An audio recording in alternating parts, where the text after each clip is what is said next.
আমার দুইটা বাচ্চা এবার এসএসসি পরীক্ষা দিব, মানে আমি বাবা হিসাবে তাদের যে চাওয়া পাওয়া এগুলো ন্যূনতম মনে করেন কোনো কিছু পূরণ করতে পারতেছে না, তাহলে এটা বিশাল প্রভাব না। আমি বাবা হিসাবে মনে করেন তাদের কাছে লজ্জিত। তেলের জন্য একটা মানসিক প্রস্তুতি লাগে যে আমার তেল নাই, আগামীকালকে তেল নিতে হবে, একটা দিন আগে মনে করেন প্রস্তুতি রাখা লাগে। খুব ক্রিটিক্যাল একটা সময় আমরা পার করতেছি, জানি না এভাবে আর কতদিন চলে। তেলের জন্য 8টা থেকে সিরিয়াল ধরে এখন মাত্র এই একটা প্লাস হয়ে গেল, এখনও তেলের ইয়ার কাছে যাইতে পারেনি। দীর্ঘ 5 ঘন্টা যাবত এই দেওয়ানো মনে করেন অনবরত যুদ্ধ চালাই যাইতেছি তেলের জন্য। আসলে আদৌ কি পাম্প পর্যন্ত যায় তেল পাবো কিনা এটাও মনে হয় বলতে পারতেছি না। পারিবারিক অবস্থা তো সিরিয়াসলি মনে করেন যেহেতু এটার উপরে ডিপেন্ড করি, এই জন্য মনে করেন অনেক কষ্ট হইতেছে আর কি। এই কতদিন যাবত মনে করেন পার করতে পারবো ওইভাবে তাও বলতে পারতেছি না। তেল নিতে যাই আমি 3টা-4টা জায়গা মনে করেন ঘুরতে হয়েছে আমার। বিভিন্ন জায়গা পয়েন্টে যাইলে বলে যে ভাই এই জায়গায় দাঁড়ান না, আবার এই যান হাতিরপুল বাজারে যান। হাতিরপুল বাজারে গেলাম, ওই বাজার থেকে বলতেছে যে না এই জায়গায় না বাটা সিগনালে, এরকম করে কয়েকটা লাইন ক্রস করতে হয়েছে আমার।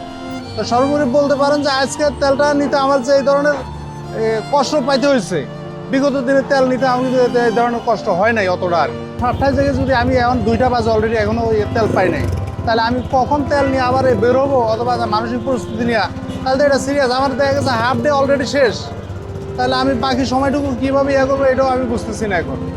আর এটা সর্বোপরি আমার পারিবারিক আমার ব্যক্তিগত সব কিছুর উপরে একটা প্রভাব ফেলাইছে। আসলে আমাদের জনজীবনে একদম মনে করেন দুর্বিষহ অবস্থা, বাচ্চা কাচ্চা নিয়ে ফ্যামিলি নিয়ে চলা আমাদের জন্য অনেক কষ্টকর হয়ে গেছে। সব কিছু মিলাই একেবারে খুব ক্রিটিক্যাল একটা সময় আমরা পার করতেছি, জানি না এভাবে আর কতদিন চলে। অনিশ্চিত একটা জীবন আমরা বসবাস করি আর কি। তেলের জন্য একটা মানসিক প্রস্তুতি লাগে যে আমার তেল নাই, আগামীকালকে তেল নিতে হবে, একটা দিন আগে মনে করেন প্রস্তুতি রাখা লাগে। যেমন আমার গতকালকে থেকে তেল শেষ পর্যায়ে ছিল, আমার মানসিক প্যারা বাইরে গেছে যে কোন সময় তেলটা নিব, তো এখন পর্যন্ত তেলটা নিতে পারেনি। মানে এটা মানসিক বিশাল একটা চাপ। ভাই আমি কর্মক্ষম একমাত্র ব্যক্তি, আমার 5 সদস্যের পরিবার, এটা তো বিশাল একটা প্রভাব বলতে পারেন। যেহেতু আমার অন্য কোনো ইনকামও নাই, আয় করার অবস্থানও নাই, অতএব সব কিছু মিলে আমার উপরে ডিপেন্ড করে। এটা বিশাল একটা সাইড এফেক্ট। আমার 2টা বাচ্চা এবার এসএসসি পরীক্ষা দিব, মানে আমি বাবা হিসাবে তাদের যে চাওয়া পাওয়া এগুলো ন্যূনতম মনে করেন কোনো কিছু পূরণ করতে পারতেছি না, তাহলে এটা বিশাল প্রভাব না। আমি বাবা হিসাবে মনে করেন তাদের কাছে লজ্জিত, না পারতেছি তাদের চাহিদা পূরণ করতে, না পারতেছি পরিবারের মন রক্ষা করতে পারে। সব কিছু মিলে এটা বলতে পারেন যে বিশাল একটা সাইড এফেক্টেড।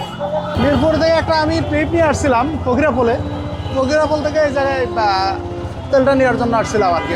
মৎস্য ভবনের পাম্পে ঢুকছিলাম, ওই জায়গায় দীর্ঘ লাইন থেকে পরবর্তীতে এই জায়গায় আসলাম আর কি। এই জায়গায় এসেও পরে 5 ঘন্টা শেষ আমার।